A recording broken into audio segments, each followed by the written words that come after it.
Hello, everyone. Welcome to the Bread of Life channel. I'm so happy to have wonderful evangelist and apologist Eric Hernandez here today. Thanks for being here, Eric. You're on mute. Sorry, already starting bad. Thank you. It's great to be on. Yeah, and Eric, for those of you who are not familiar with him, he does a lot of apologetics, and he's got a website. I'm putting the link. Oh my goodness, I'm messing up. I'm putting the link in the comment section right now, so you can. I mean, in the chat. Hi, bro guy. Hi, Jamie. Hi, Jeff. So you guys can check out his website. And then what was the other one you told me about? Texas Apologetics? TexasApologetics.org. Yeah. TexasApologetics.org. And then Eric Hernandez Ministries.com is what I just put in the chat. And Eric also has a YouTube channel, so you can check him out on YouTube. The link is in the description of this video. So we're going to be talking today about the soul. What is a soul? And so it seems like you've spent a lot of time on this topic. So can you, I know you're going to do a presentation for us, but can you tell us what piqued your interest in this topic? Absolutely. Yeah, to try and be brief, freshman year of college, I took my first philosophy class.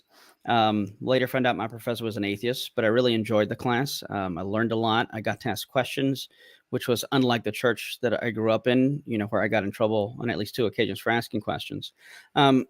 So my next semester rolls around, and I wanted to learn more about philosophy and take another class. And every one of my peers warned me that if I was going to take another class in philosophy, that I should not take Professor Pena's class, because he was an atheist, he was antagonistic, his goal would be to try to make me lose my faith. And my thought was, well, where can I sign up? Because not that I obviously wanted to lose my faith, but I had questions.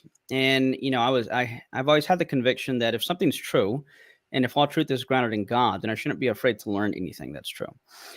So I knew that if Christianity was true, I needed to know why. But I also knew and understood that if Christianity were false, then I'd still like to know why. And maybe this was a guy for the job.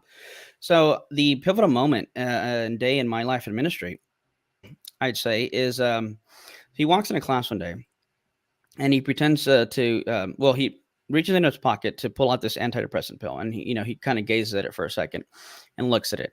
And then he begins his lecture and says, basically, religion wants us to believe in something like a soul, which is supposed to be immaterial. And it's because of this soul that we can have hope in an afterlife and see in our family and friends that have gone before us. And according to Christianity, he said, your thoughts, your emotions, your beliefs, sensations, all these things are allegedly contained within your soul and are also supposed to be allegedly immaterial. But the problem was, he said, if I took this antidepressant pill, which is tiny and physical, how can it have the power to change and affect the alleged immaterial states of my soul? Because if I took this, it could change my sensations, my mood, even my behaviors. But how can that be? Because every time we look at the brain, all we see are neurons firing. And every time we look at the body under a microscope, all scientists ever find are things like hydrogen, oxygen, nitrogen, the base chemicals. But we never find anything like a soul. So how do we explain that? And he said, well, the answer is pretty simple. The answer is that there is no soul. There is no heaven. There is no hell. There is no God. There is no afterlife. You're just a physical brain and body, a meat machine. And we need to learn to get on with our lives and stop believing in these fanciful, foolish fairy tales. And essentially, class dismissed. That really struck me, and it troubled me. I thought everyone believed in the soul, and this is for the first time hearing not just that someone didn't believe in the soul, but hearing an argument against it. But what was even more troubling was what came to mind was Paul's words in 1 Corinthians 15. And to paraphrase, Paul essentially says, if there is no resurrection of the dead, then Christianity is false. In Christianity, it's the idea of not just a bodily resurrection, but you, the self, the soul, being resurrected with a new body. And so, long story short, I figured, well, if there's no resurrection, and that would prove Christianity false. So by the same token, if there's no soul, how could there be a resurrection of me? And thus, if there's no resurrection and no soul, then Christianity would be false. So here's for the first time in my life that I heard an argument that, if true, would mean that my faith was in vain. As Paul says, Christianity was false. And so I didn't know what to do really with that. I could, ignore it, or I could roll up my sleeves and get into some metaphysics and learn philosophy, which is what I did. So that's kind of where it set me at today.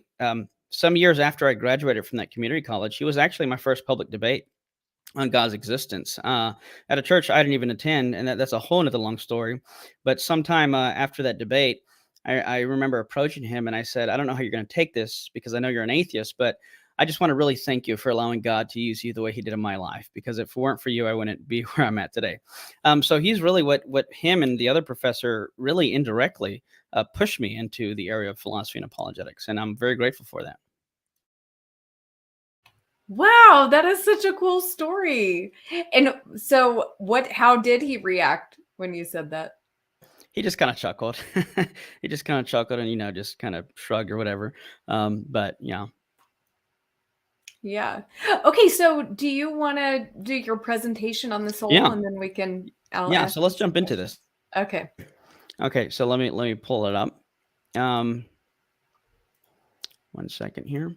And thank you for being here, Bro Guy and Zing, Melody. Good to see you guys. Jaloviator. Here we go. Okay. All right. So, let's get into it. So first, what is a soul? And let's get into some definitions here. First, the soul is an immaterial substance. We're going to use a definition that possesses consciousness and animates the body.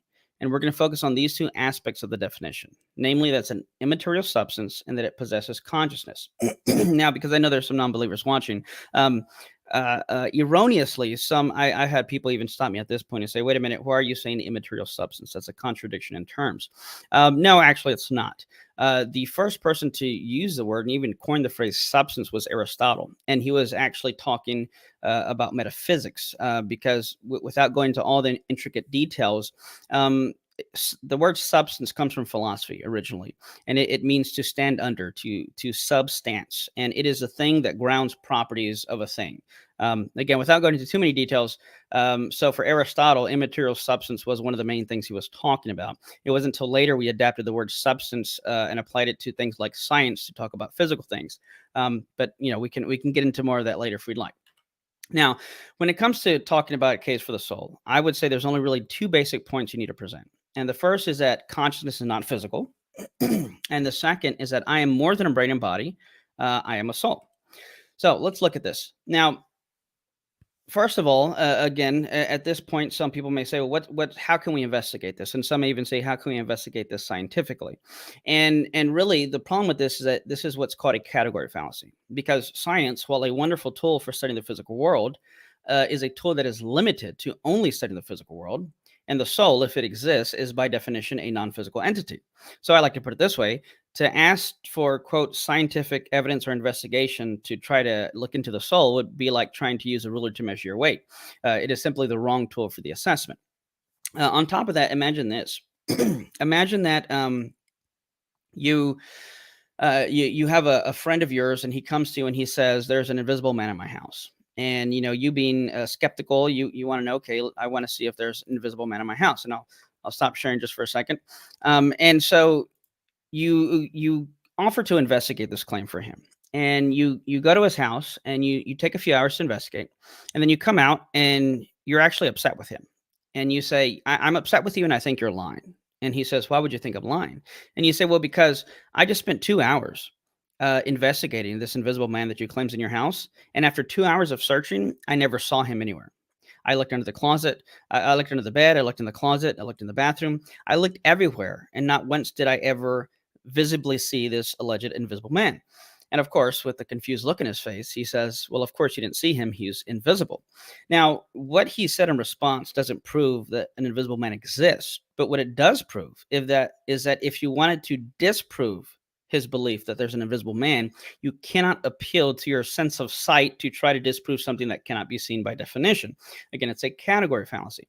So when we look back to the soul, again, we could ask, okay, then how can we look into these things? How can we ask or investigate to look into whether or not a soul exists?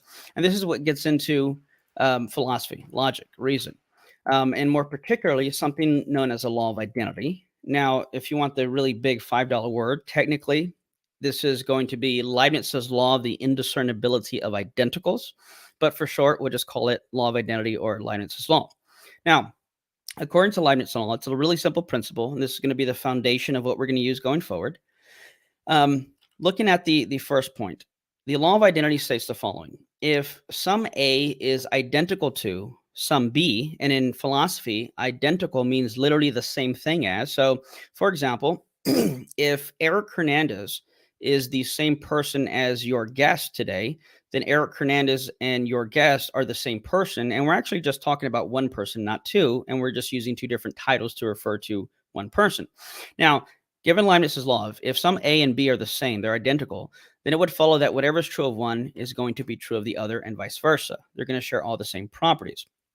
Now, this would also mean that by default, if I can find something true of, let's say, B that's not true of A or vice versa, then given Leibniz's law, we can automatically conclude that therefore they cannot be the same thing.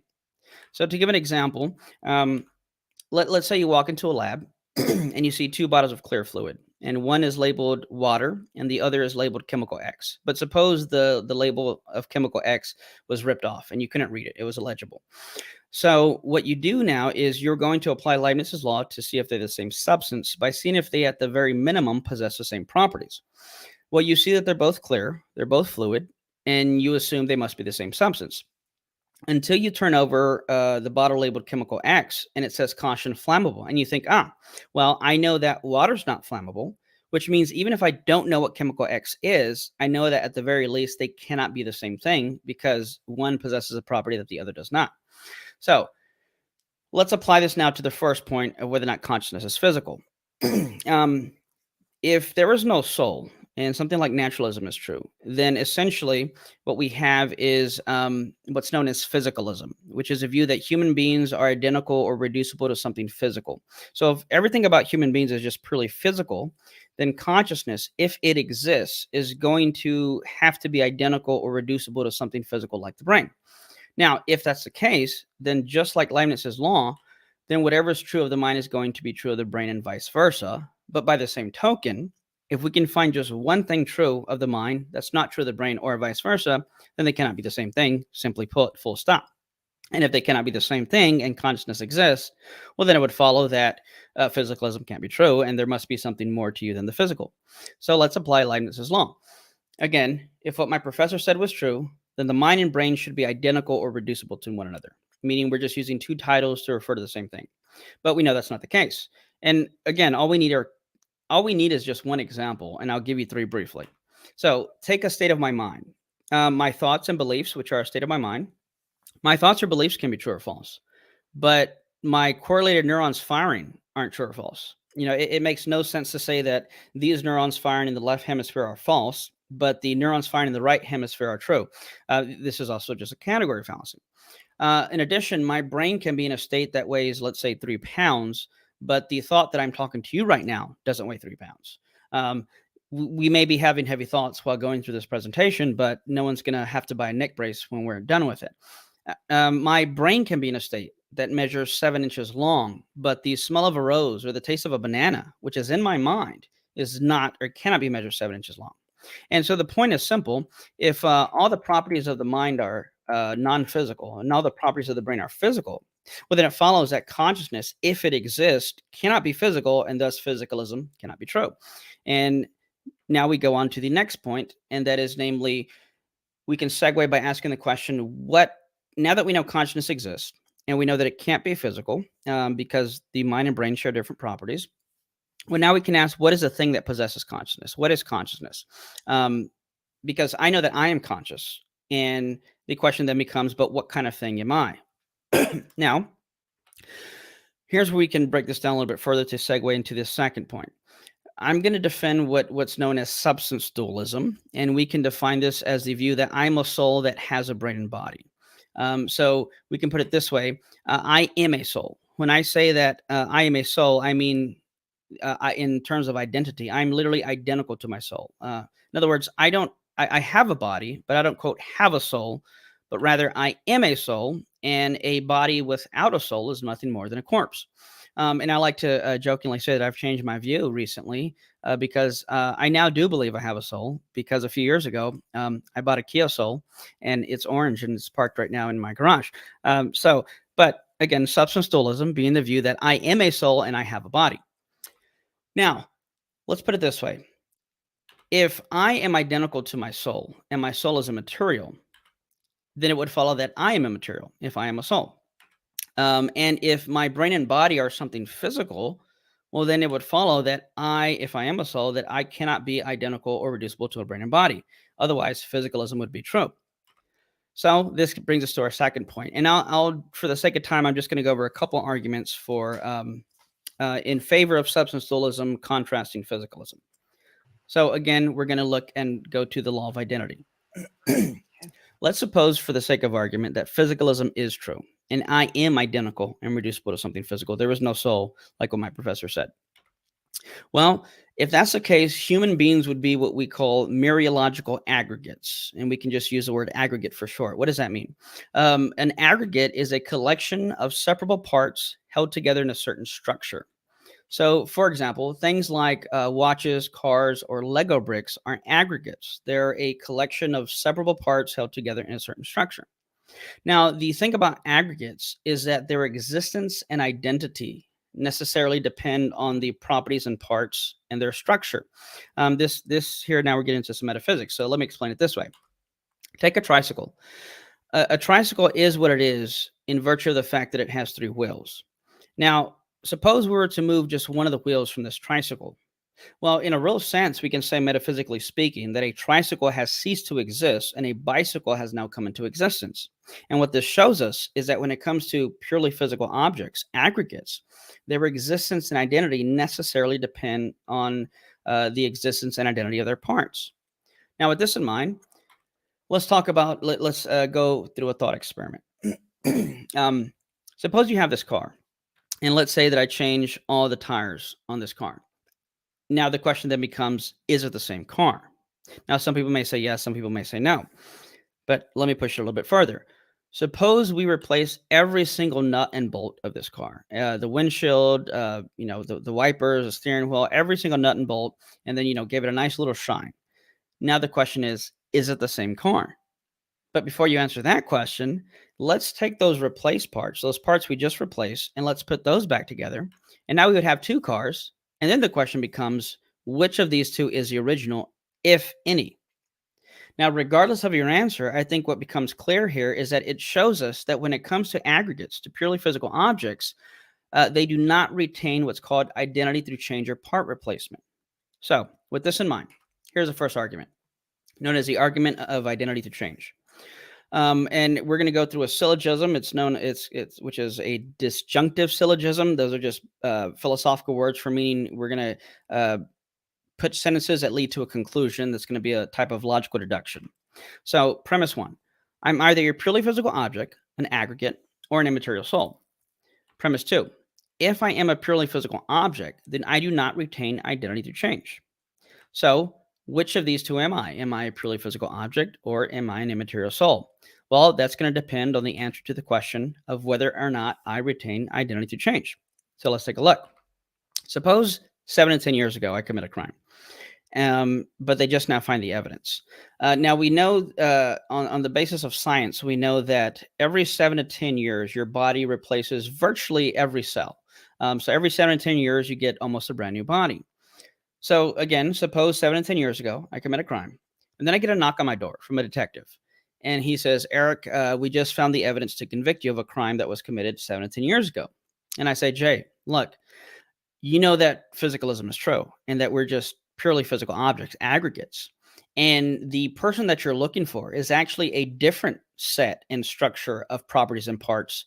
So go find that person and arrest them, but good luck because they no longer exist. Obviously, he's going to smile and say, no, I'm sorry, we're going to have to take you in. But why? Because we do know that we maintain identity through change and part replacement. In fact, one atheist philosopher, Jagon Kim, gave a similar argument, which I'll share in a second. But premise three, I do maintain identity through change and part replacement. Therefore, I'm not a purely physical object.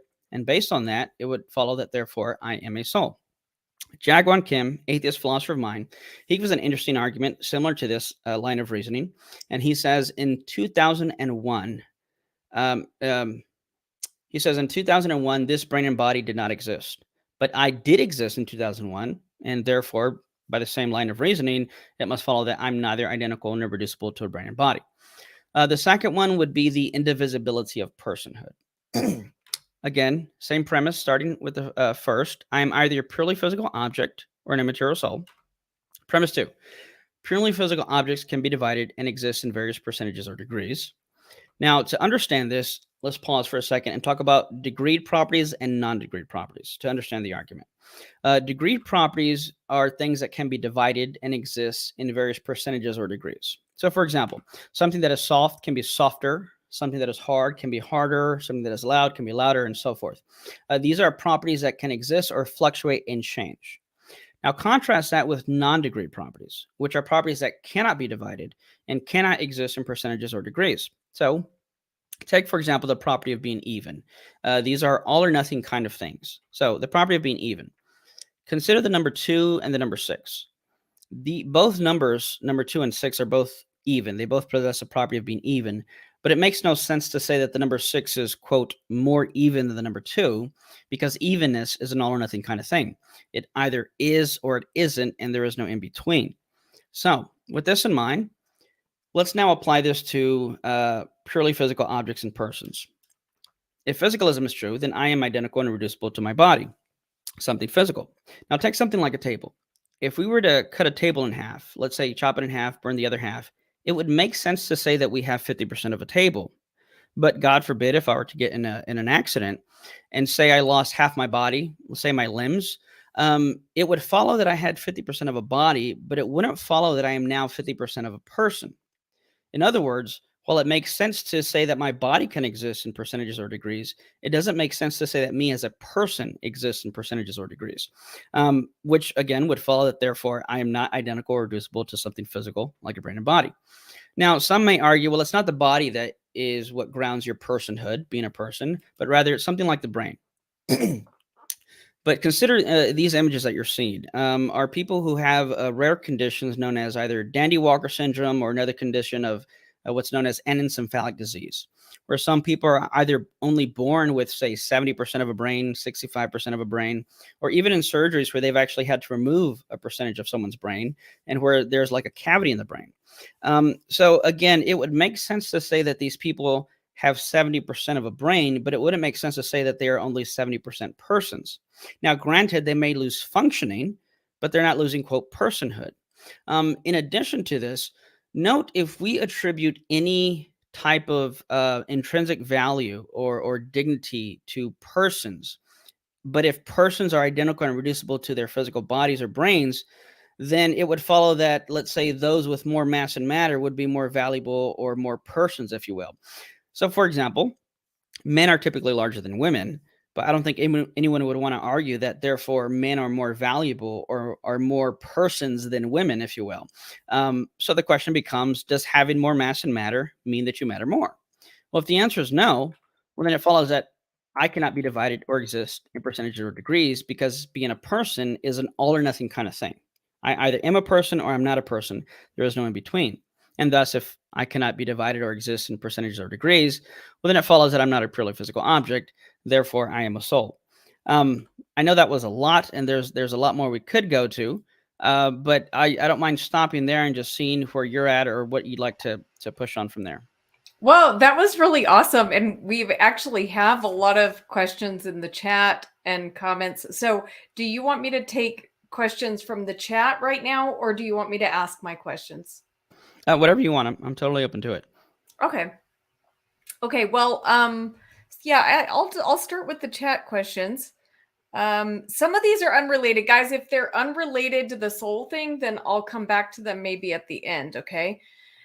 But Germania wants to know, is there a difference between a soul and a spirit?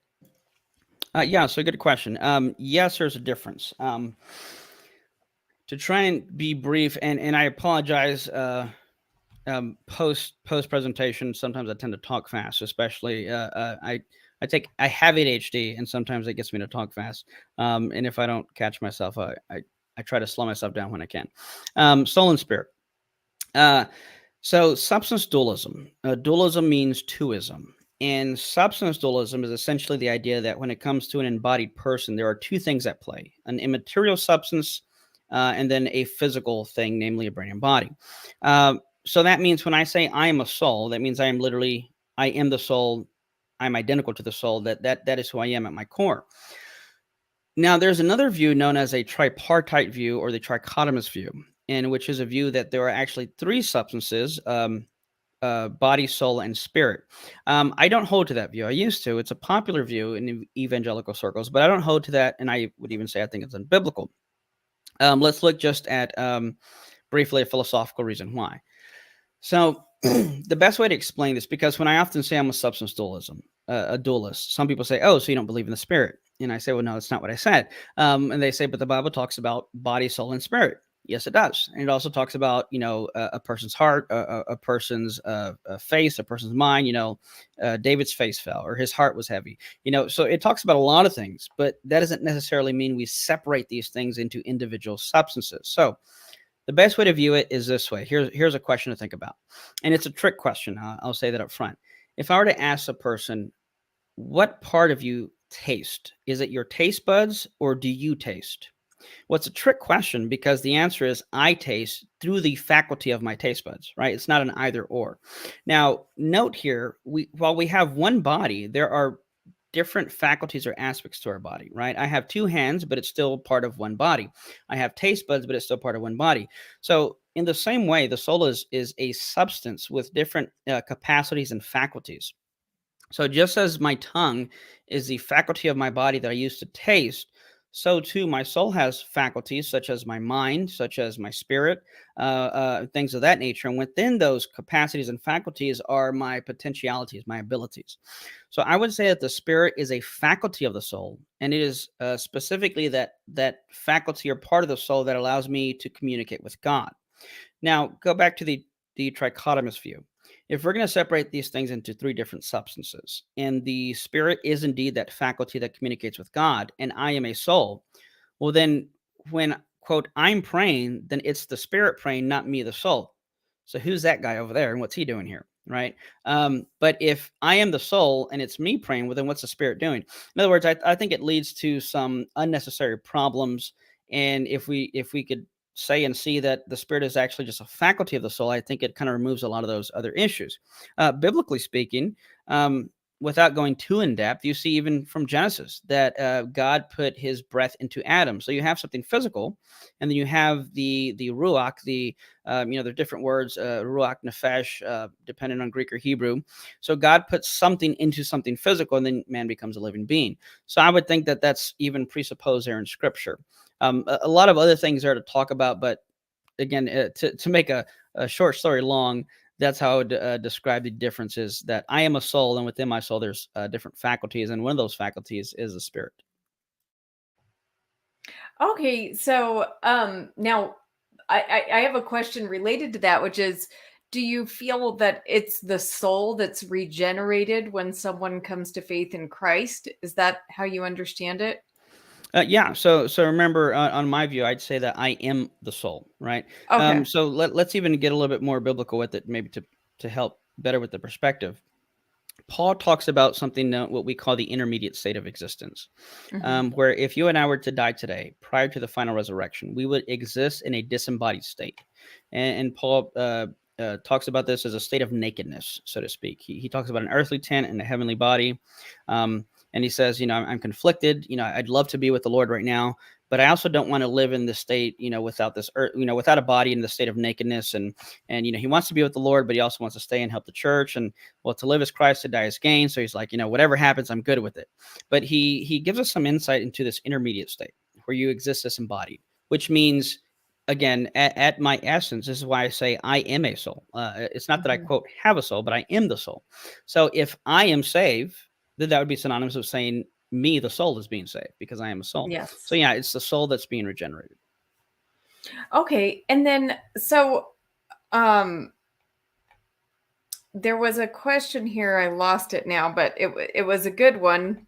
Well, it was kind of a question. It's Germania again. And by the way, you atheists who are watching, if you're not subscribed and watching Germania, you need to do that. He's one of the best of the anti-theists out there. Although I don't know if he calls himself that anymore. But anyway, Germania says, in my experience, Christians will tell you what a soul spirit is not, but never what it is. So I don't know if so do you feel like you answered that question? Like, what Yeah. is the soul? Yeah, and I would say I'm sorry to hear that, and that is unfortunate. I experienced the same thing. It's sad that a lot of Christians don't know their theology or doctrine like they should. But yeah, that was the first slide I presented. The soul is an immaterial substance that uh, possesses consciousness and animates the body. We can give a more technical definition and going as far as to saying it's a thing that is responsible for the formation of the body, the things that grounds personhood, the thing that unites my consciousness and all its properties and states, and going on and on down the list. But yeah, there's a lot of things that the soul is. And I mentioned barely scratch the surface of what we could get into as far as arguments for the soul, which would further define what it is. And what is the substance that you were talking about? Yeah. So I don't know if they were here in the beginning or not. I briefly touched on this, but Mhm. maybe they're just asking to expand on that. So again, substance is a phrase Aristotle coined, a word Aristotle coined, and it comes from two words to substance. Just like a submarine is something that goes under, a substance is to stand under. So a substance is the thing that grounds its properties and parts. So for example, I am a male.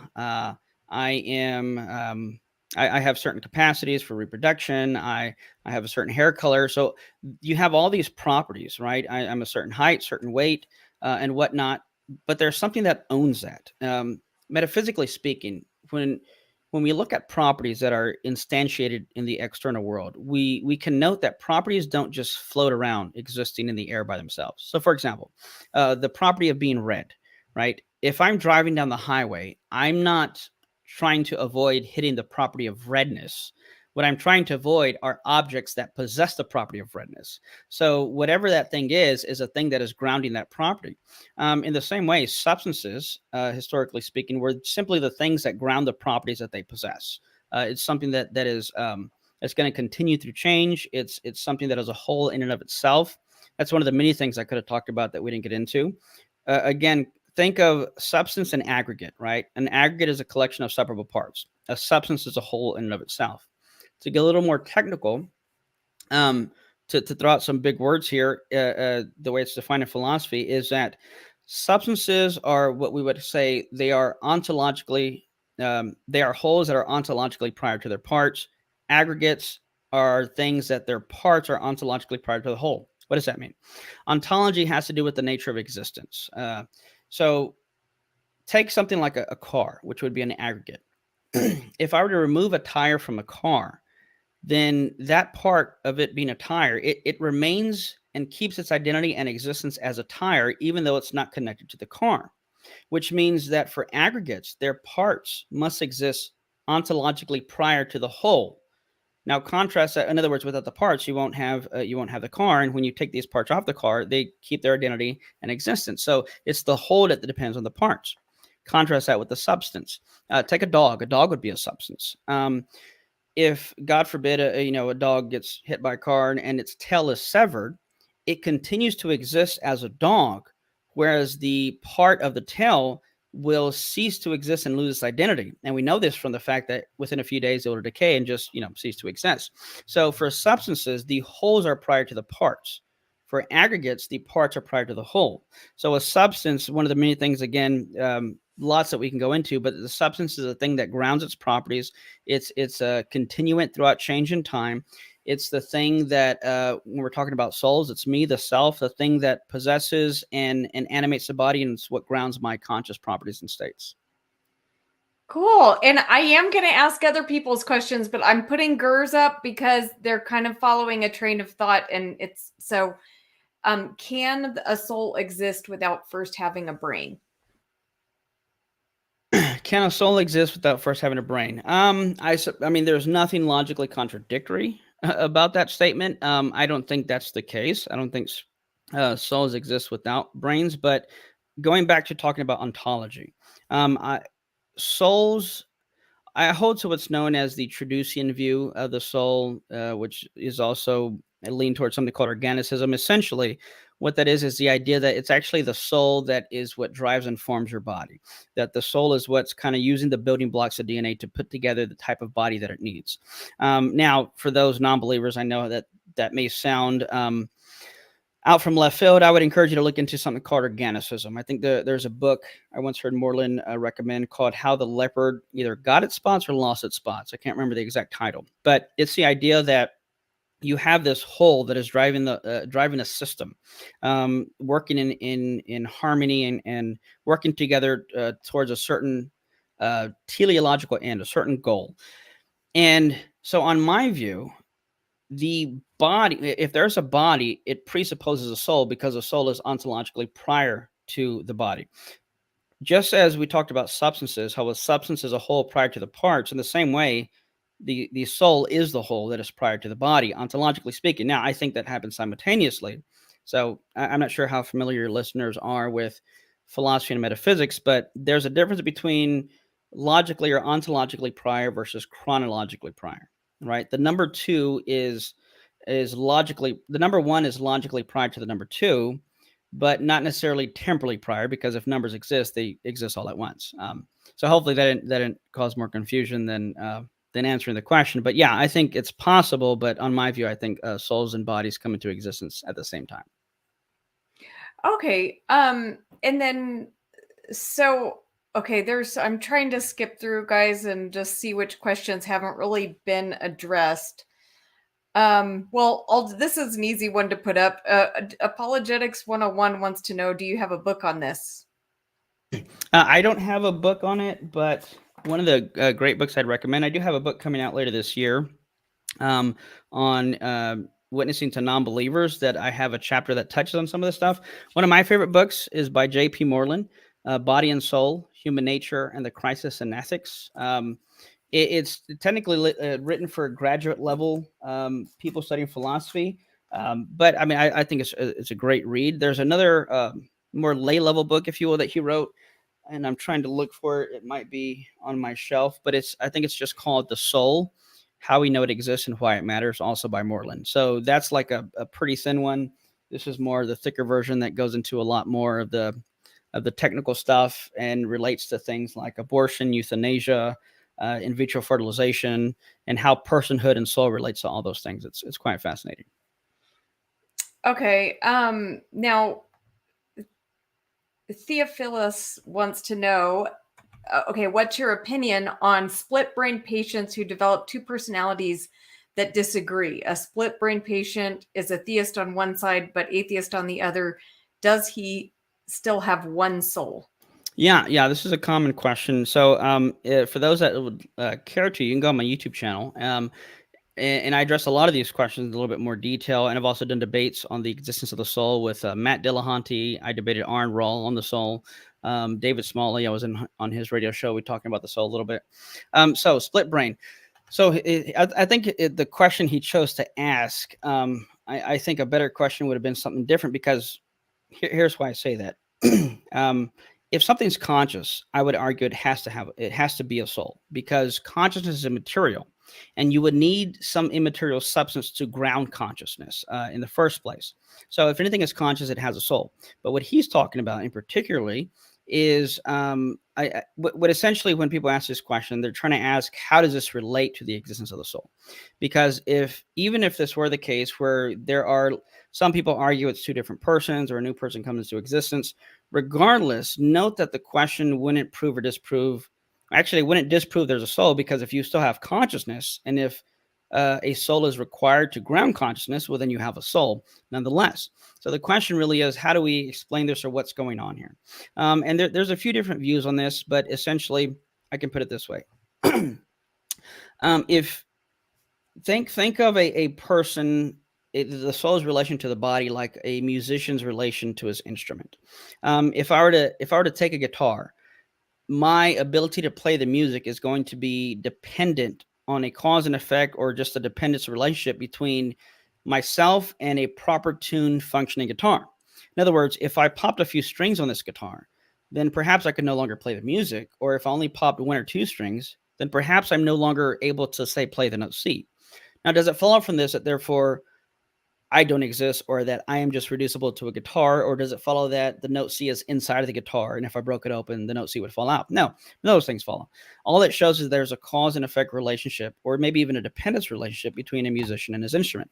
So in the same way, think of the soul again in that way to the body. If you affect and mess with my brain, you will affect the music, if you will. If I'm playing a guitar and you begin to detune the guitar as I'm playing it, the music's going to come out differently. In a similar way, think of a split brain patients similar to brain damage, right? What you're doing is they're severing the middle, what is it, corpus callosum, I think. I may have gotten that word wrong. They sever that connecting piece. And what's interesting is they've done experiments where they actually find a way to isolate these two hemispheres. And then they'll be able to communicate to the person using and allowing them only to access one hemisphere of the brain. Then they'll go switch to the other hemisphere. Now, one of the first things to say about this is that these odd things that happen, because like he mentioned, one side of the brain, when they were isolating that side, the person said they were an atheist. When they isolated the other side, they were theists. What's interesting is these phenomenon only happen under these specified type of tests and experiments that they're doing to intentionally isolate one region of the brain from the other, one hemisphere from the other. In other words, when the person gets out of the testing room and they take all the stuff off their head, there's no two streams of consciousness. It's just the same person. And then you can, I would say, ask them then what they believe, and that'll be your answer. So that's the first thing to note, is that this only happens because of what's going on in the experiment. The other thing to note is it can also be the case that we know that there is a cause and effect, and even we could say a dependence relationship between the mind and brain. Again, if you affect my brain, you affect the way my consciousness can function. Just like if you mess with my guitar, you affect how the music sounds.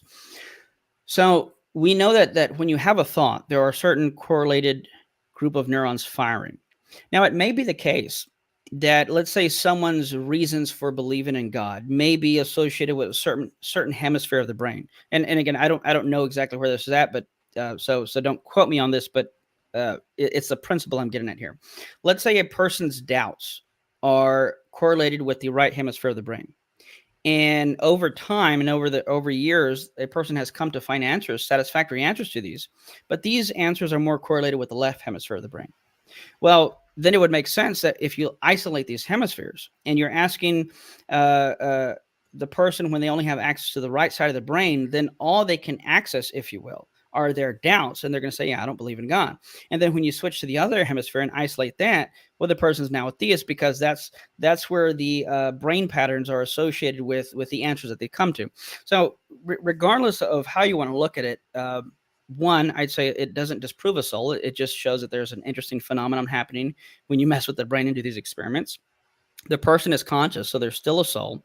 And on top of that, we know that brain damage affects the way a person can think. Just like if you got drunk or got hit over the head, it's going to affect your memory and conscious states. And I would say that's essentially what's happening when we do these kind of split brain experiments.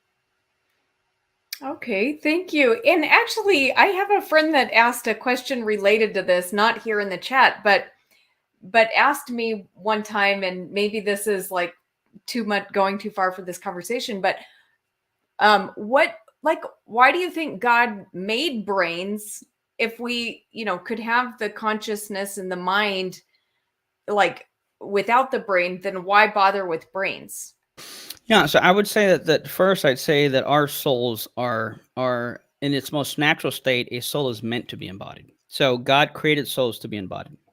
On top of that, I think that has to do with the way we were created when it comes to salvation, spiritual formation, discipline, our character development.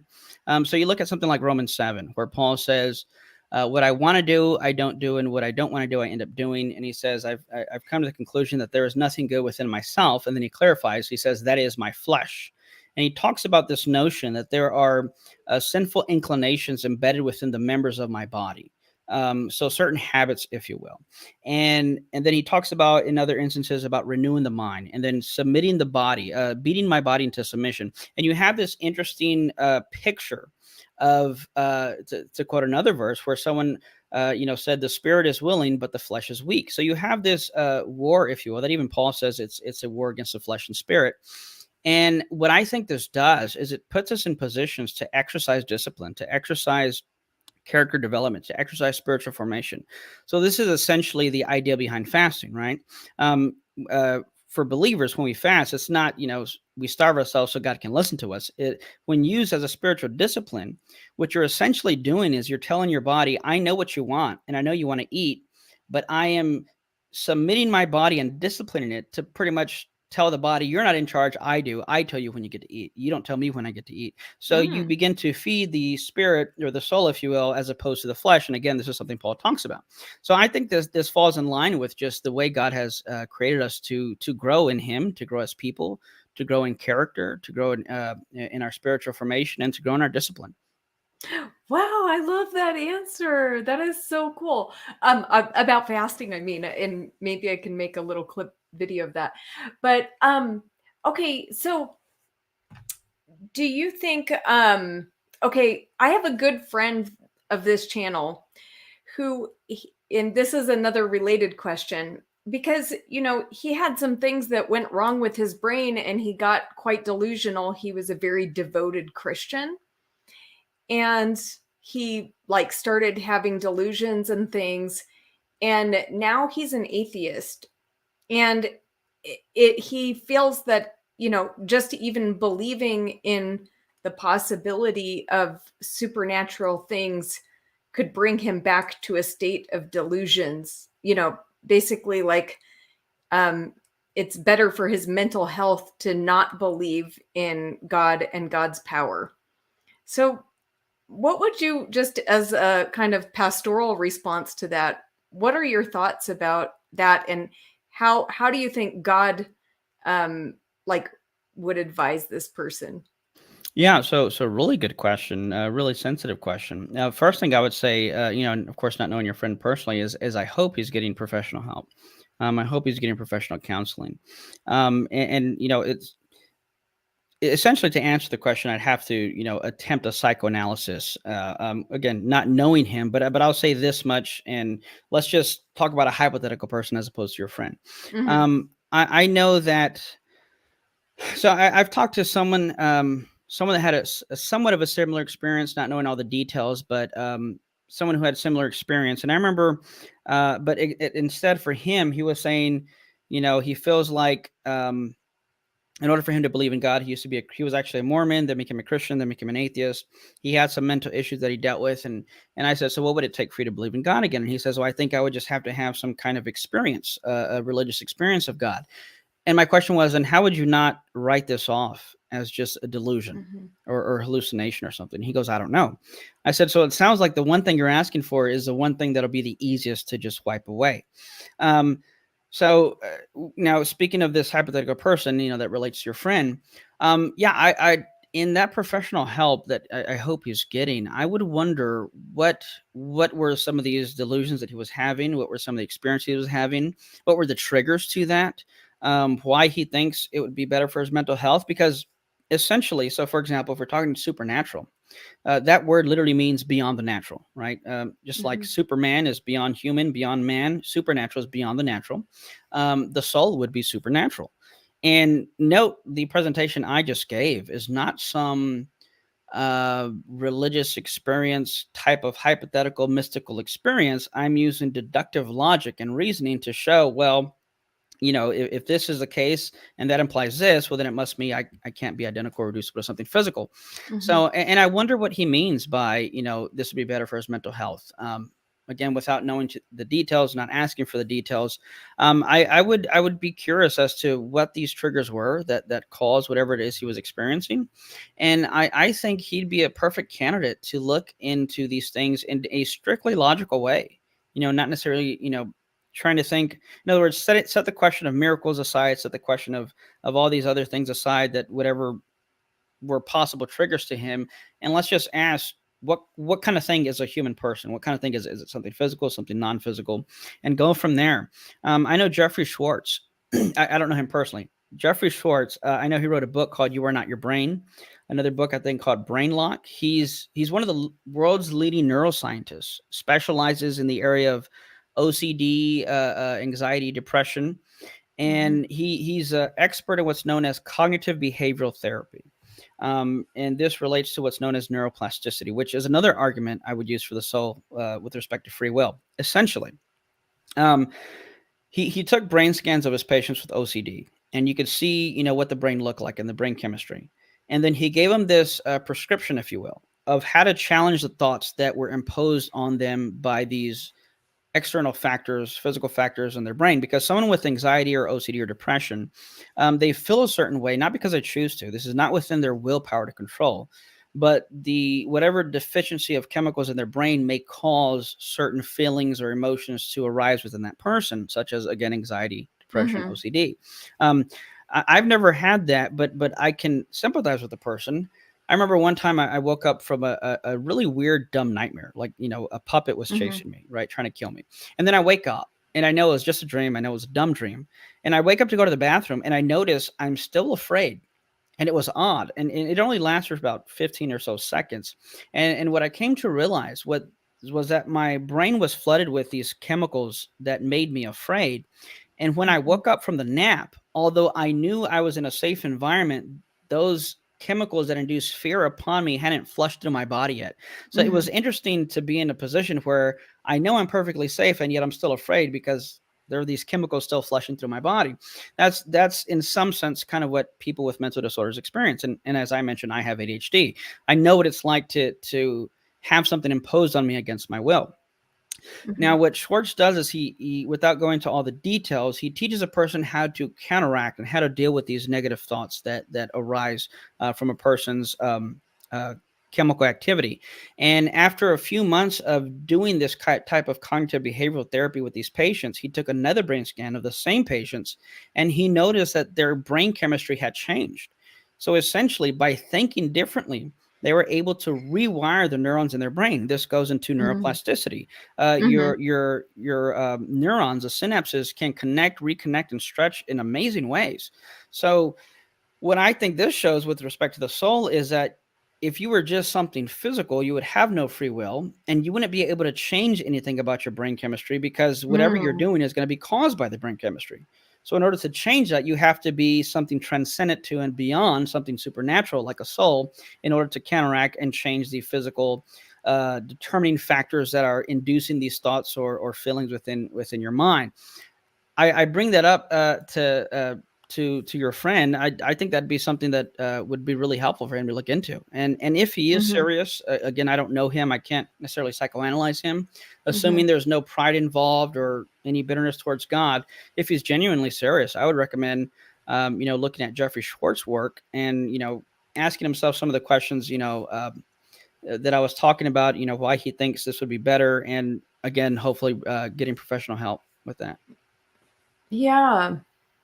Okay, thank you. And that was a great answer. I really I love the discussion, especially just about the influence of our soul on our brain. And you know, that's really fascinating.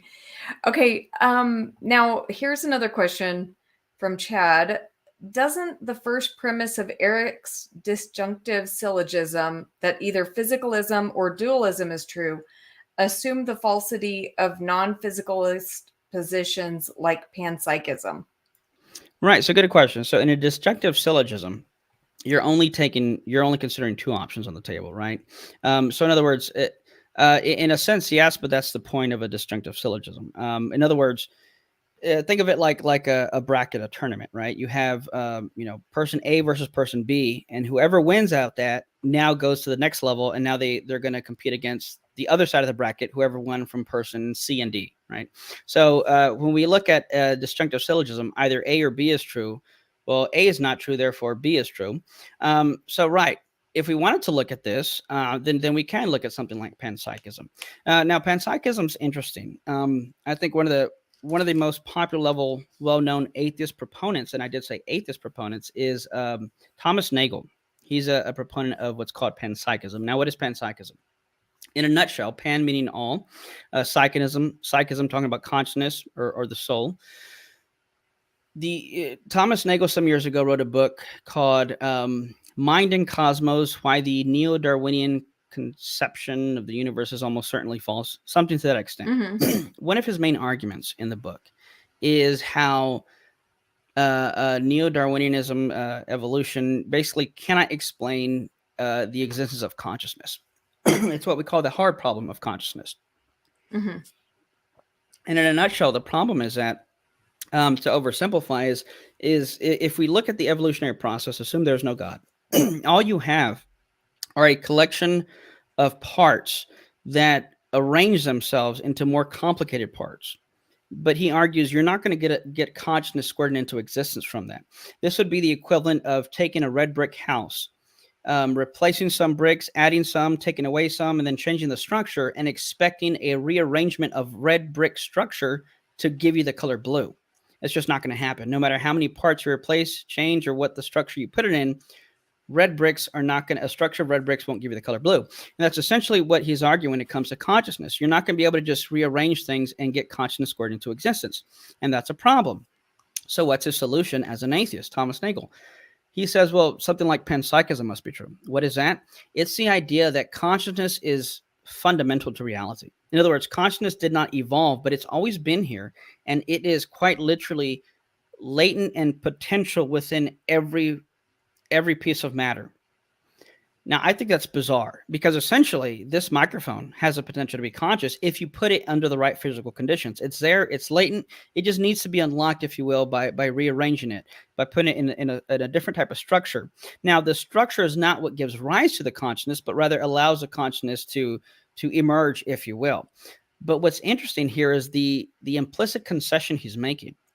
You cannot explain the existence of something non-physical like consciousness by just rearranging physical stuff. So he doesn't want to say God did it. He's an atheist. In fact, in one of his books, he admits, I don't want God to exist. I don't want a universe to be like that.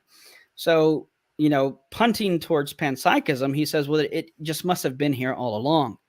Now, bless his heart, I think that's a fair attempt. I think it's one of the best attempts they have.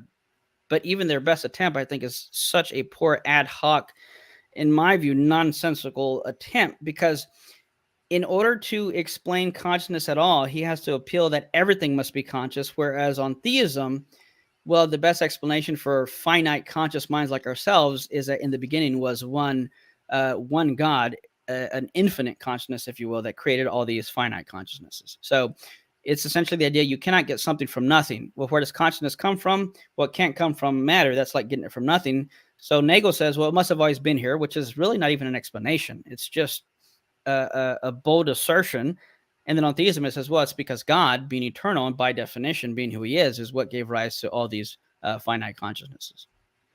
Okay, well, this kind of brings up the question I had about physicalism, and this one comes from Leophilius. Is Eric saying that physicalism is logically inconsistent? Yeah, I think so, depending on what version of physicalism people hold to. Now, just like every other field, words get tossed around. People have their own definitions and views. Physicalism is one of them. So you have strict physicalism and weak physicalism, if you will. Strict physicalism is a view that only physical things exist to persons. There is nothing immaterial. Something like weak physicalism would be something that would allow for something like what's called property dualism, where they'd say there still is no soul, but consciousness is something different than the physical. So you have two properties, hence property dualism, but it's not substance dualism, because they would argue that these mental states, which are immaterial, are still possessed and grounded in the physical brain. So there's only one physical substance, but there's two properties, physical and mental. I think that's logically inconsistent to physicalism. Even though some physicalists still call themselves physicalists who hold to that. Now they're going to argue, well, the reason it's still physicalism is because these mental properties depend on and are caused by the physical brain.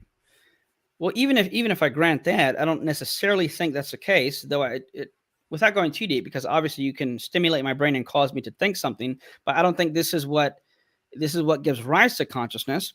But I say that to say this: even if that's the case, just because X causes Y doesn't mean they're the same thing, which is what they're granting. But even more so, I don't see how you can call this a physicalist position just because something physical is causing something immaterial. You still have a duality of things existing. And I think calling it physicalism is, to some extent, disingenuous. Now, on the other hand, again, it's going to depend on a person's holistic set of beliefs, right? I've talked to physicalists who they're being honest and consistent in saying they believe that there's no free will. If there's no soul, I think you're causally determined and there's no free will.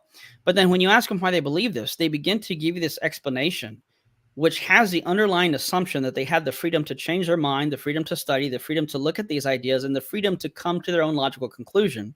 And yet, if physicalism is true, there can be no free will to begin with. So I think in many ways, yes, physicalism can be logically inconsistent. At the surface level, is it? Depends who you talk to. But I think it either becomes inconsistent, I think it becomes rationally absurd, or I think it becomes self-defeating in many ways, such as someone saying, I believe there's no free will, and I freely came to believe that. Well, now what about, like, because I know some Christians who are physicalists. So do you think there's any distinction there? Does that help it out, or is that just as bad? I have, and I won't mention names. Yeah, I have at least a couple of friends that are Christian physicalists. Mm-hmm. I think it's just as bad. I don't think it gets any traction. Without talking about the people I'm thinking of in particular, maybe someone like Nancy Murphy, who would be a Christian physicalist.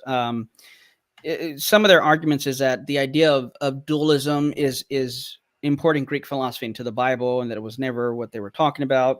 But I don't see how you would explain anything like the intermediate state, even in the Old Testament. And talking to the believers here, because obviously non-believers aren't going to appeal to Scripture. But if we take the Scripture at face value, then even in the Old Testament, God forbids necromancy, right? Talking to the dead. Well, how can He forbid something you can't do? Now, someone could say, well, He just did that because He didn't want them trying that. But then you have something like the Witch of Endor, where she calls back up Samuel. You have the Mount of Transfiguration, where Jesus, Elijah and Moses appear. So you have these instances of disembodied souls existing. I would even say Jesus' argument with the Sadducees, talking about the resurrection, he's appealing to the intermediate state. All that to say, yeah, I don't think Christian physicalism fares that much better, other than throwing God into the mix. I know there's a really thick book that I haven't read yet, but it's called Christian Physicalism, and it's got a lot of great minds contributing to that, talking about Christian physicalism. One of my favorite books is by John Cooper. It's called Body, Soul, and Life Everlasting, where he goes through biblical anthropology, what they would have believed, and how we see this view of dualism in the Old Testament and New Testament. Okay. This is kind of a little bit changing the subject, but I really wanted to ask you this question. Melody Joy says, wondering if he will differentiate between human souls and animals.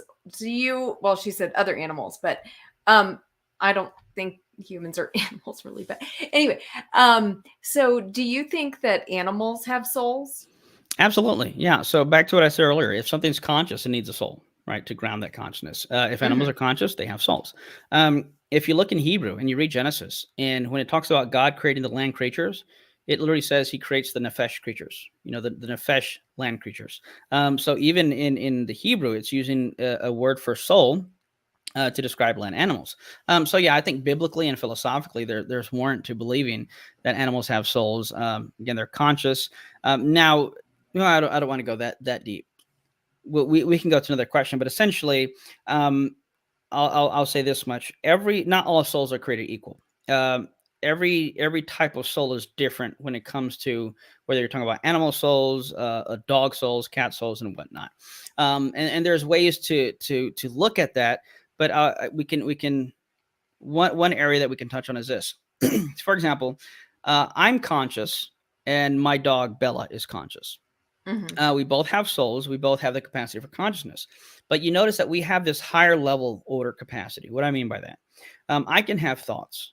My dog can have thoughts. But the difference is I can have thoughts about my thoughts.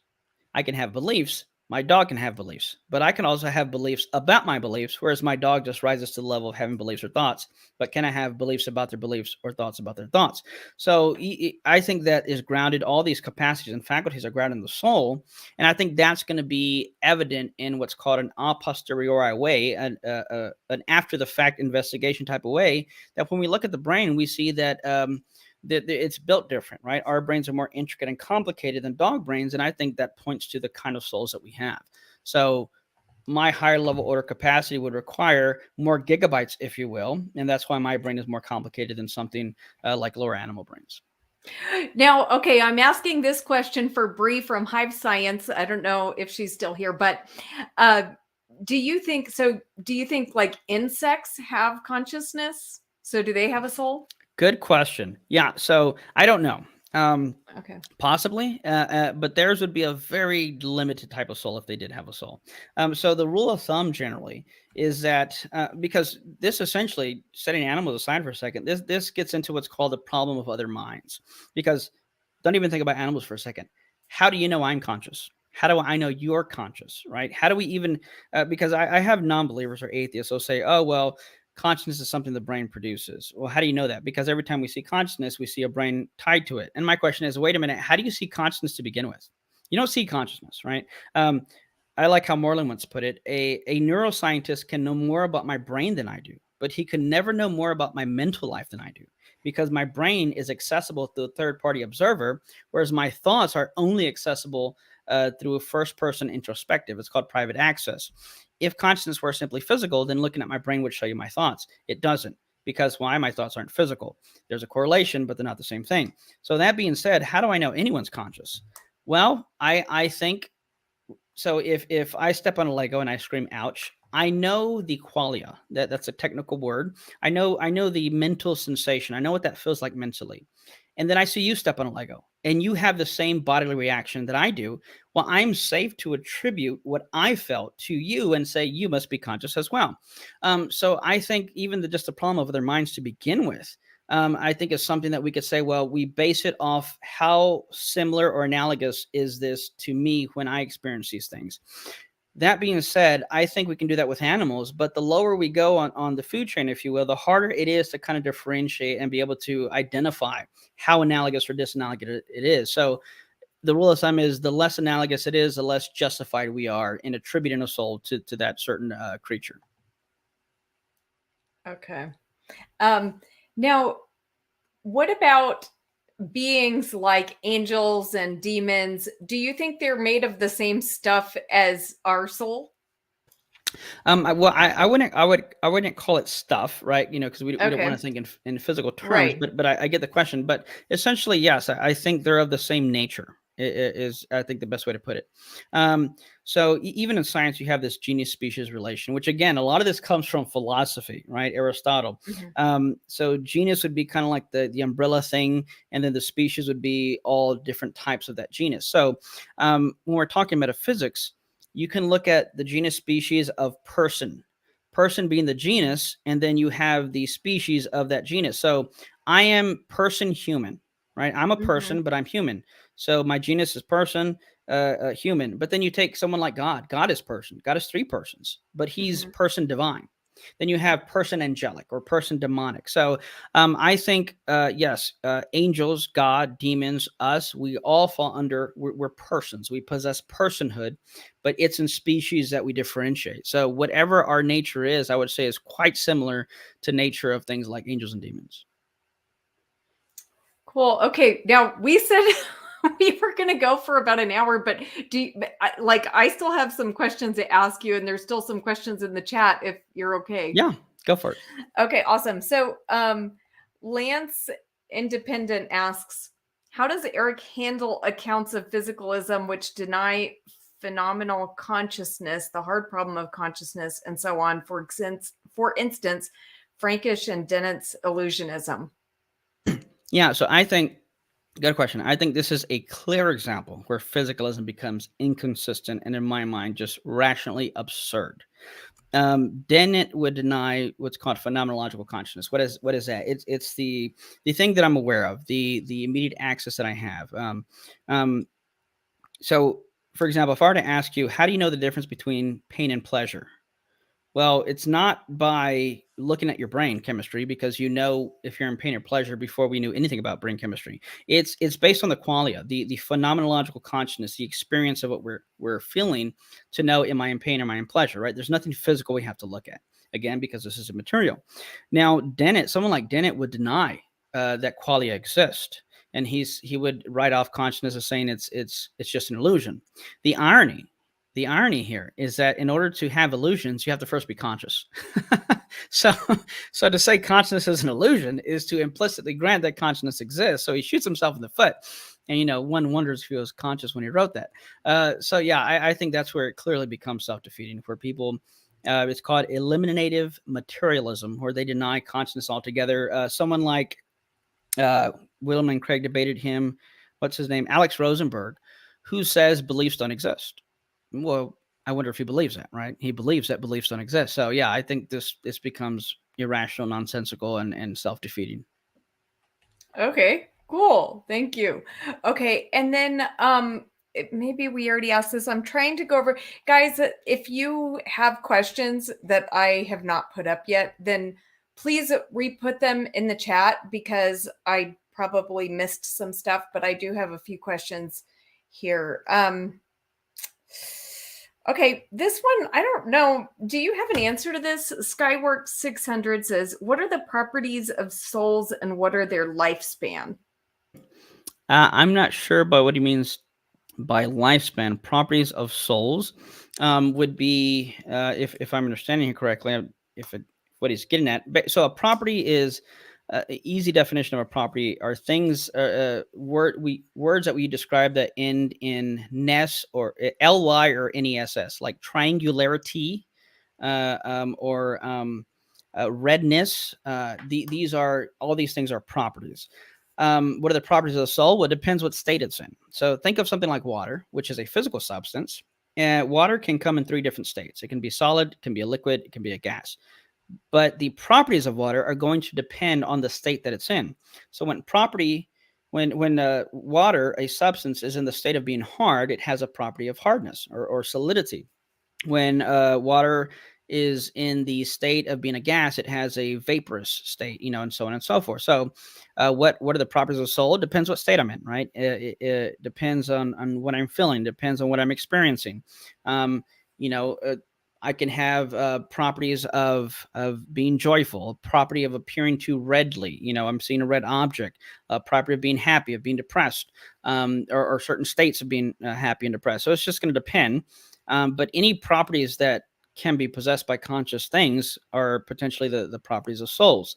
When you look at even the view of a substance, the soul being a substance, you have that it has the ability to maintain identity through change. That it is not, it's indivisible. It's a non-degreed property. Being a person is a non-degreed property that's granted to my soul. Different things like that. What's our lifespan? I'm not sure what they mean by the question. If they're talking about like afterlife. So, and I don't think they're going here, but this gets into like views on hell, where there are some Christians believe that in a view called annihilationism, right? That those who are not saved, God is going to destroy them, wipe them out of existence. I don't hold to that view. Now, that doesn't necessarily mean I think all souls are immortal by default. I think, as I said earlier, not all souls are made equal.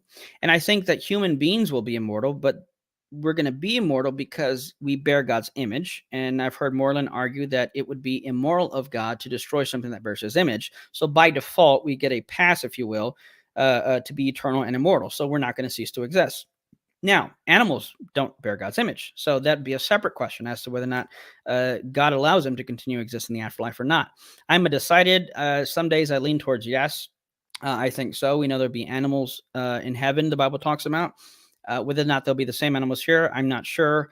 I've heard some interesting arguments about, all creation is going to be restored. That would include the animals that lived here.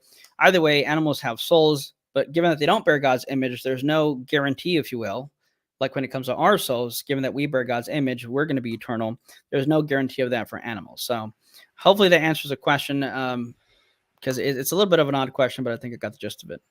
Yeah, well, this Melody Joy says, I thought unbelievers will be destroyed. What do you think about that when the Bible says that, like, like over and over again, that like the wages of sin is death, the wicked will be destroyed, they'll be wiped out, and like that life is like immortality, like when Jesus says, whoever believes in me will not perish but have eternal life.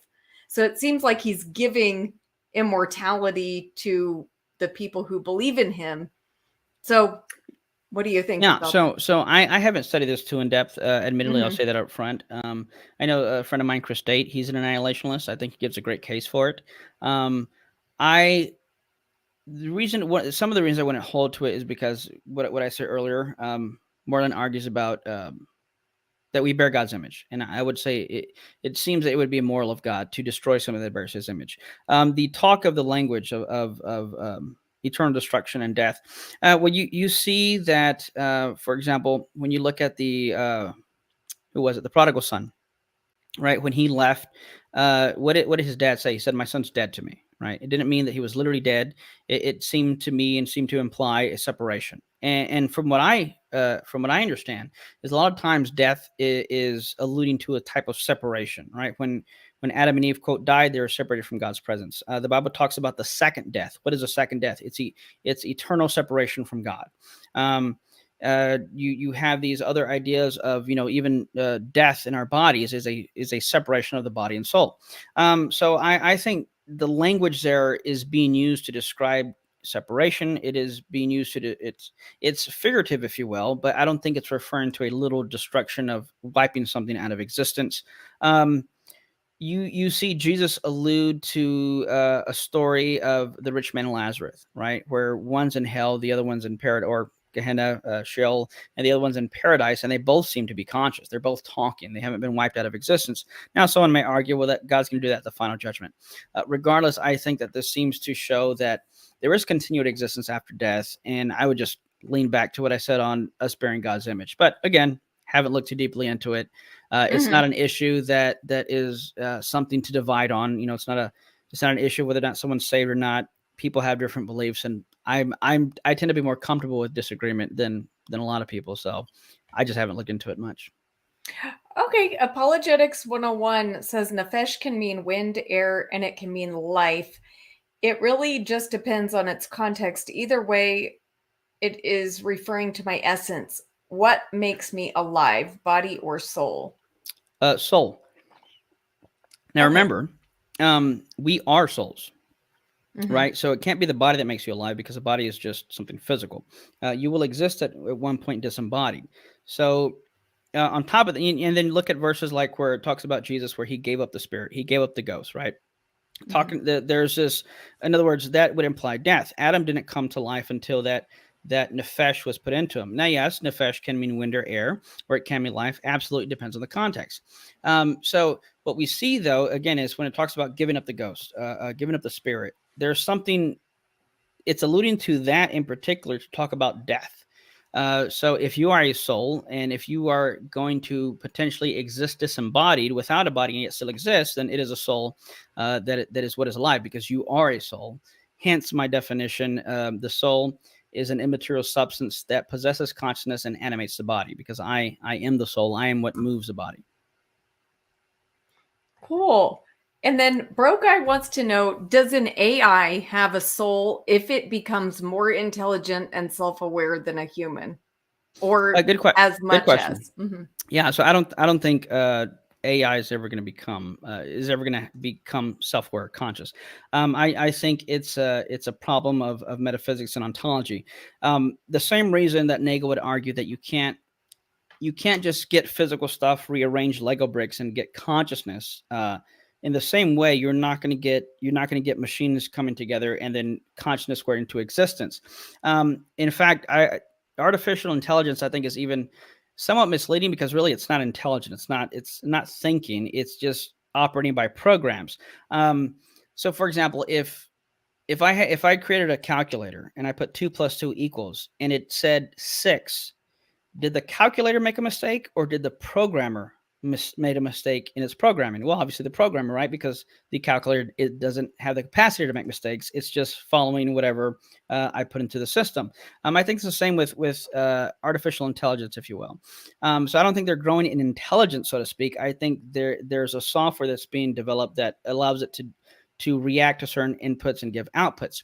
So atheist John Searle has a really interesting analogy, what he calls a Chinese room experiment, where he addresses questions like this. And he essentially says the following. He says, his basic point is that imitating consciousness doesn't imply consciousness. So he says, suppose you have this person in a room and he can't get out of the room. And there's 2 slits on the door. You know, there's a hole here and a hole here. And then he notices that someone puts to the first slip a piece of paper with these weird squiggly lines. And then he looks to his left and there's this basket with instructions. And the instructions say, when someone gives you a paper with these squiggly lines, then you reach into the other basket and hand them the paper with the squiggly lines. So the person begins to do this. And let's say the person becomes so efficient at doing the system that they can, do it with the, once they see it, they already know where to go and what to put out. Now, unbeknownst to this person, what's actually happening is that people are sending in questions in Chinese and he's giving out responses in Chinese. And the people on the outside of the room are starting to think, wow, this guy is incredibly fluent in Chinese, when the irony is he doesn't know a lick of Chinese. And what John Searle's point is, imitating the behavior of consciousness, improve consciousness, much like someone imitating being fluent in Chinese doesn't imitating that doesn't prove that the guy knows Chinese. He knows nothing of Chinese, but because he's aware of the programming, if you will, because he's aware of what to get out when something's put in, doesn't mean he knows Chinese. And I think that's the same thing happening with something like AI. Right. Okay.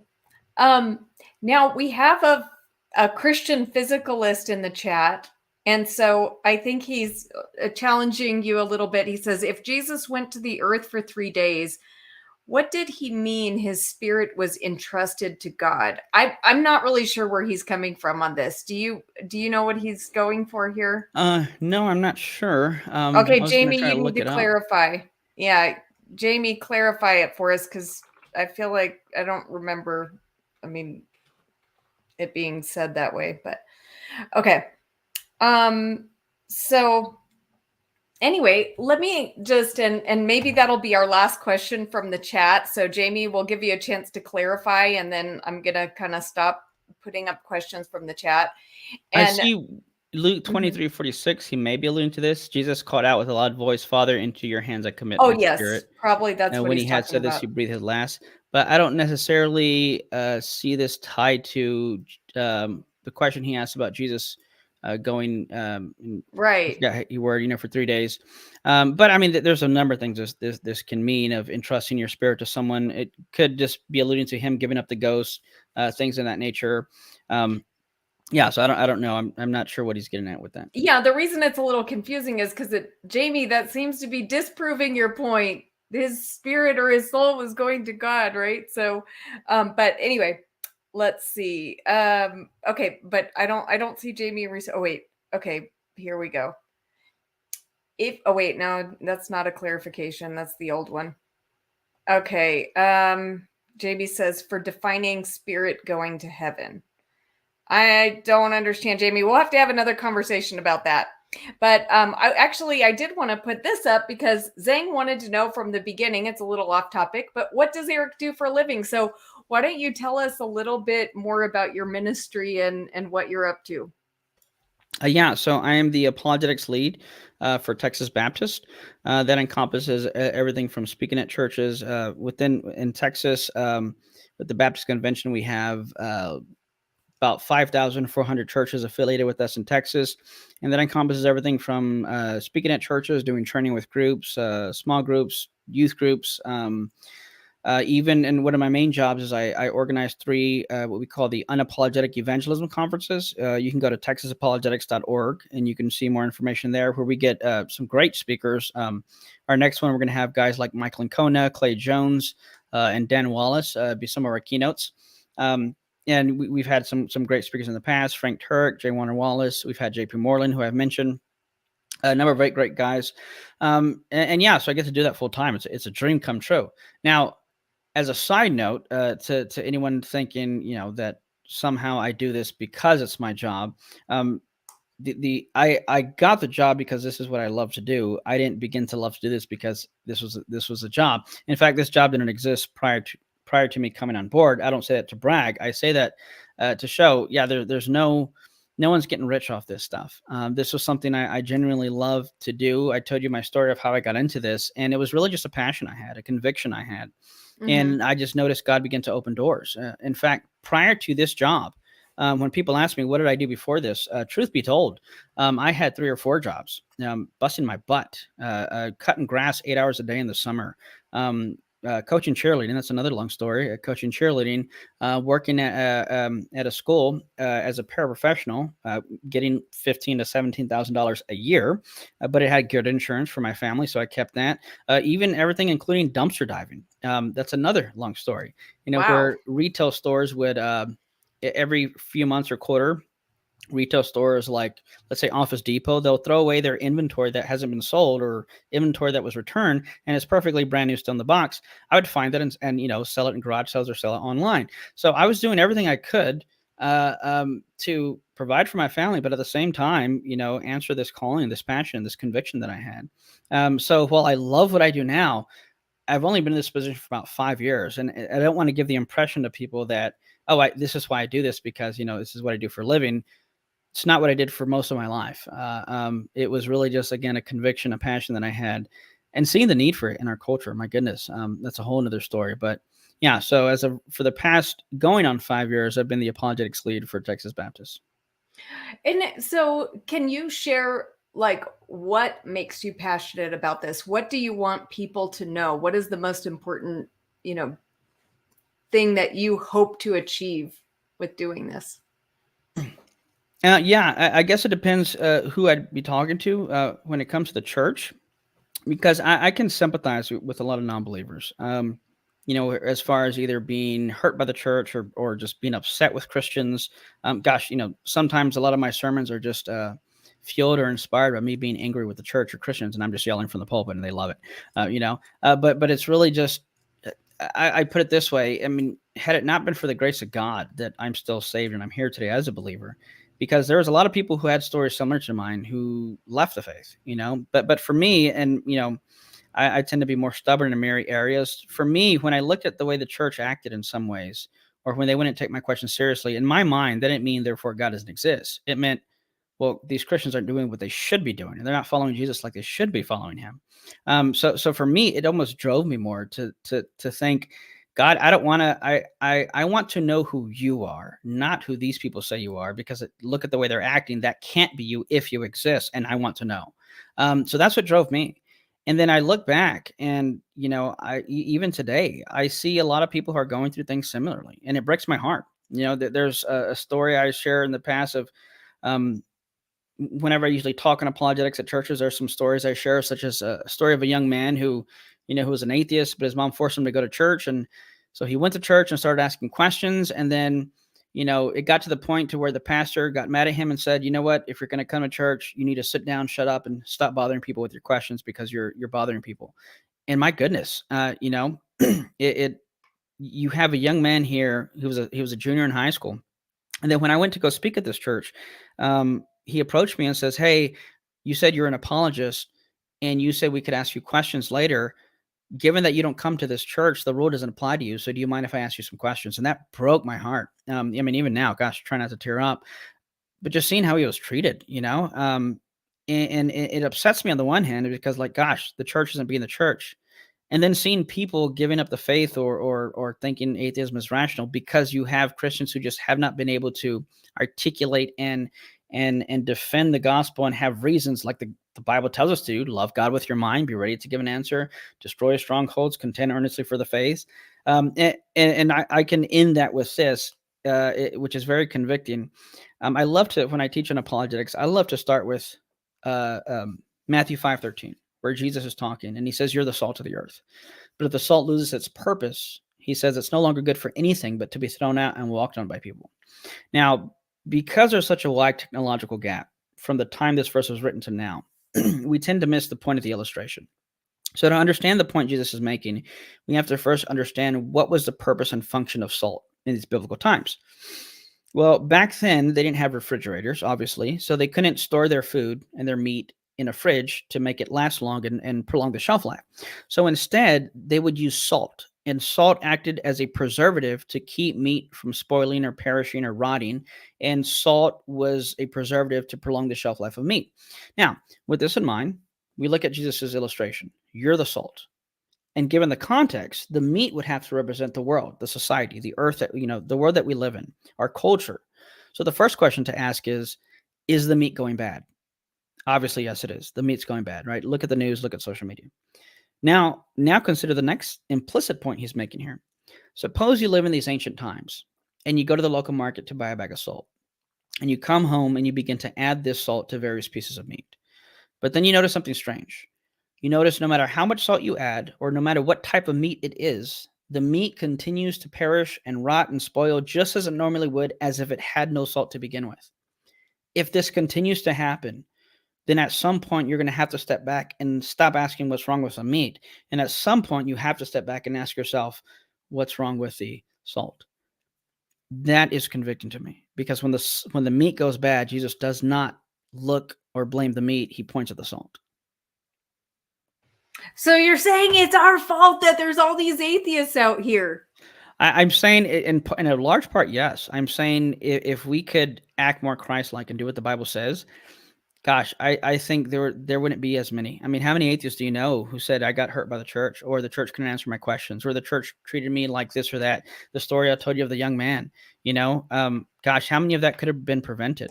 There's times I've talked with non-believers or atheists, and after having a discussion, and I don't hear me trying to brag on myself, because the point I'm trying to get to is this. They'll say something like, well, I've never met a Christian like you.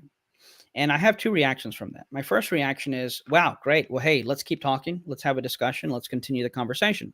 But then my second reaction is really being pissed off, because my thought is, wait a minute, you've been to church for how long? You've grown up around Christians for 30, 40, 50 years, and I'm the first Christian you've met like this who is willing to engage with your questions and provide answers, or help you intellectually wrestle with these subjects?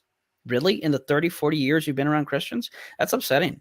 So, gosh, I have no hesitation to say, yeah, in a large part, it's the salt's fault in many ways. Now, obviously, there are some instances where, people are going to do what they're going to do, but gosh, how much of it could have been prevented if we would just be the salt of the earth? Well, what about those people who are not atheists because they got hurt by the church? It's because they just don't think God exists, period, or they don't like the way that God in the Bible, they don't like the portrayal of who God is in the Bible. Yeah, so I think another thing is this goes to so again, like I said, it's not going to apply to everything, but let's take this example. How many Christians do you think they came across that asked questions about this as they were, let's say, beginning to either lose their faith or had these questions when they first encountered them? How many Christians do you think they came across who just said, well, just have more faith? Well, it's not right to ask questions. Well, it's a sin to doubt, which is none of that's biblical. On top of that, I think a lot of times these strongholds in our culture are prevalent, not because they have there's good reasons to believe or to be an atheist, but because there have been bad responses given to these really bad arguments, right? Because even if, let's say, someone says, I had a young lady once say, I don't believe in God. I'm an atheist because the Bible's full of contradictions. And my response was, and how does that prove there's no God? And she looked at me stunned, because no one's asked her that before. Everybody starts debating with her. And I said, let me put it this way. If God exists, would he have existed before the Bible was written? And she says, I don't believe in God. I said, I understand that. But follow me here. If God did exist, would he have existed before the Bible was written? And she said, well, yeah, if he exists. I said, okay, great. So then can you please explain to me how a Bible full of contradictions, even if I grant your point, how would that make them disappear or stop existing? What am I missing here? Now, all I'm doing is throwing the ball back in her court. I'm not debating her. I'm not asking her for examples, because that is not relevant as to whether or not God exists. That's what I want to start with when I'm talking to a non-believer. And I think even the way we've done evangelism in the past or responded to people's questions has not been in a good way, has not been effective And at the end of the day, sometimes we're just debating people online, wasting our time on Facebook when we should be spending time with our families. That's another story. But yeah, again, it doesn't apply to everything, but I think a fair amount, I don't know how much, obviously, but I think a fair amount goes back to, gosh, we have not been the salt. And what Jesus said was, what his implication was, if the salt loses its purpose, it's not good for anything. And he's not blaming the meat. He's looking at the salt. And ironically, it says when the salt does lose its function, the only thing it's good for is to be walked on. Is the church being walked on today? Yeah, in many ways. Mm. Theophilus says, does Eric have a YouTube channel? Yes, he does, guys. Please subscribe to it. And I put the link in the chat. So, and it's also in the description of this video if you watch the video later. So, wow. Was there anything that we didn't cover that you wanted to cover? Not that I can think of, but I mean, there's so many things to talk about with this subject. It's whatever you want. Yeah. Yeah. Well, actually, Jamie Russell kind of clarified for us. He and I guess this brings up, this may be too far off topic, but he says dead means not alive. I know it's crazy, but he really died. It's true for you and me. So I guess maybe what he's getting at is, like, if our soul is still, if we are a soul and our soul is still alive, even if our body dies, then in what way did Jesus die for us? Yeah, he died physically. Now, obviously, God cannot die, right? God is a metaphysically, logically necessary being whose non-existence is logically impossible. God is necessary. He cannot cease to exist. So we're obviously not saying the second member of the Trinity ceased to exist. He died. God cannot die. So first of all, we're talking about his human nature. Now, what's interesting is Jesus has an argument against this, and it would take too long to go through all of it. But this is essentially what I alluded to. In Matthew, I believe it's 22, 23, or 23, 22, where Jesus is engaging with the Sadducees. He uses an argument about which really addresses the question that was just brought up. So essentially, they're arguing against resurrection. And you have to understand, for the Jews, they had this like two-stage eschatology, that there was a final resurrection, and before that, there was this intermediate state of existence. Now, they're arguing about resurrection, but Jesus uses a verse to argue for the intermediate state because in their mind, I mean, those two things went together.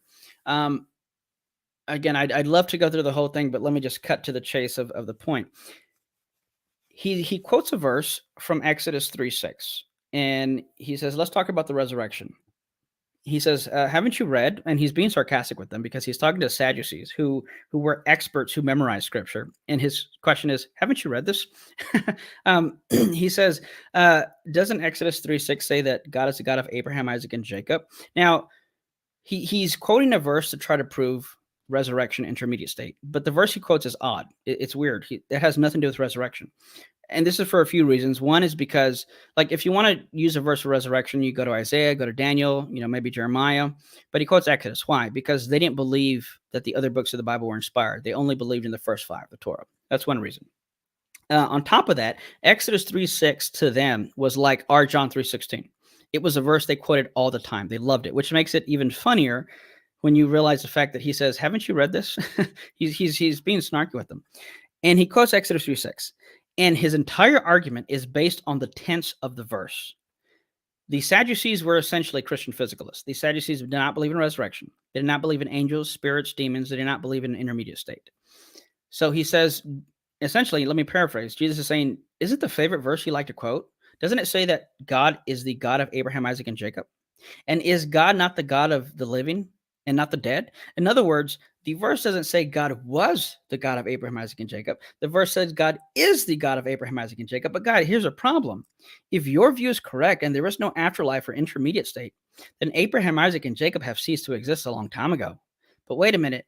If they're dead and cease to exist, then how in the world can God still be their God? Unless, of course, they continue to exist and are alive and well. Hence, even on the verses you love to quote, I am still correct and you're wrong. Obviously, I'm paraphrasing, but that's the argument he's using.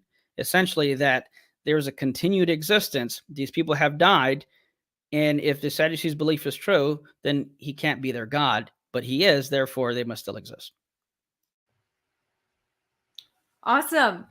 Okay, cool. Are there any things that you are still haven't discovered about the soul, like questions that you have about the soul that you haven't answered yet?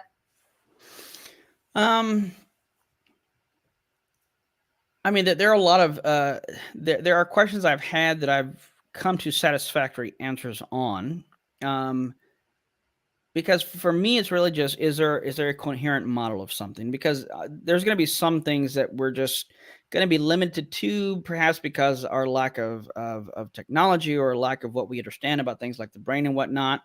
But like here's just one example where I think I don't know which of these answers is correct, but I think either one of them could be correct, and that's good enough for me. And I think, all right, good enough, and move on to another area. But take something like what's called the interaction problem, the alleged interaction problem, which I think William Hasker said this is like the most overrated objection like ever. How can the soul interact with the body? Um, One argument is that for the soul to interact with the body, it would be it would require creation of new energy, and you can't have new energy created because energy cannot be created or destroyed. A few things. One is that's more of a general rule of thumb within a closed system, right? So that presupposes it's a closed system. If God exists, this isn't a closed system. On top of that, another answer I've heard given is I've heard Moreland say it could be something like the amount of energy created, if any, is so minimal compared to the energy that's being released, like when you flip a switch. Here's the illustration he gives. Suppose all the water in the Hoover Dam could be released by flipping one switch. How much energy do you think comes out of the Hoover Dam when that flip is switched, as opposed to the energy that's used to just lift your finger and flip the switch, right? In comparison, it's so minimal that it would be virtually impossible to detect if these things happen Mm. simultaneously. So that could be another Hmm. reason. Another interesting view I've heard, it has to do with, I believe it's called quantum entanglement. Or am I thinking, Hmm. is it, no, quantum interaction? Gosh, I forget the word. One of those two, somewhere in that ballpark, where basically um, that you can have particles that are spread apart so far by distance that there's no exchange of energy. But by observing or doing something to one particle, it has an effect on the other particle, and there's no exchange of energy. It could Yeah. be something like that. It could be that the soul does something like that to cause movement or actions in the body. I think all three of those are perfectly fine answers. And at the end of the day, even simpler answer, philosophically speaking, it's just a primitive A to B action, and there is no intermediate mechanism that causes something, because that could potentially lead to an infinite regress. If you ask me how does A cause B, and I say, well, by C. Well, how does A cause B by way of C? Well, by D. That leads into an infinite regress. So in philosophy, this is known as just a primitive or basic action. I think any of those are perfectly fine answers. None of, even if we couldn't answer that, it wouldn't disprove the soul. At best, it's a challenging question, but it's an epistemic question of how the soul operates, not an ontological question of whether or not it exists. It's an interesting thing to discuss, but again, I think the answers that I briefly mentioned that we could have gone deeper into, I think provide fair enough answers to where it's like, okay, yeah, one of those got to be it, and maybe there's one we haven't discovered too, but all of these fit well, and who knows? Let's keep going, and we'll see what we find later. Cool. Now, so guys, I just want you to know that before we started this stream, I prayed that someone would get saved today. So if there's anybody who has been watching this and you want it and something is, moving in your spirit, I just want to give Eric, since he's an evangelist, an opportunity to share with you what does it mean to get saved. So how do you share the gospel with people, Eric? Yeah, great question. So essentially, not knowing everybody's background, what I love about Christianity is that every other religion is going to require you to do something to get to God's love, if you will. And Christianity is the only religion where God says you can't. I know you can't, and because you can't reach me, I'll come down to you. And to oversimplify, puts on human flesh, if you will, comes and dies as an atonement for your sin. And what is salvation? It's a free gift that God gives that you don't have to work for. That is something He did for you to have communion and fellowship with Him. Because if there is no God, there's no purpose, there's no meaning to life. There's a lot of all the classical arguments for God, but if there is a God, and if He did send a Son, and if the resurrection is a historically valid thing that we can actually test and investigate, then it shows that God is crazy about you, that He loves you, that in spite of the fact that you've sinned against him, he still came, died on the cross just to have the chance to communicate and have fellowship with you. And he wants a relationship with you. And salvation is essentially putting your trust in him, that you're confessing with your mouth, Jesus, I believe you're Lord. I accept what you did on the cross. And I want you to just come into my life and have a relationship with me, to fellowship with him. Again, this is not something you work for. I hear people say, well, I need to fix this and that in my life before I become a Christian. No. I take showers when I'm dirty. In the same principle, I'm a Christian because my life was dirty, so to speak, because I wasn't perfect, because I couldn't do it. And me admitting I'm a Christian is my implicit public confession that I am broken and I am in need of a savior. And that applies to everyone. And I'll end by saying this, if my computer were to break, even though it's my computer and I own it, I can't fix it, even though it's mine. So I have to send it to the manufacturer, to the person who made it, to let them fix it. My goodness, this world is broken. Maybe you are. Yes. I don't know what you're going through, but you cannot do this on your own. You cannot fix it on your own. But there's a God who loves you, and I would say, hey, send it back to the manufacturer and give him your life. Put your life in his hands and see what he does with it. I love that. Thank you so much. Thanks for being here today. Guys, I put all Eric's links in the channel description, and so please do check out his website and subscribe to his channel. Eric, you have been amazing. Thank you so much for answering all my questions and the audience questions about the soul. And any final words? No, check out the links. Eric Hernandez on YouTube. You can just type my name in, and hopefully I'll see you over there. Thank you for having me. Cool. Thanks for being here, everybody. Bye.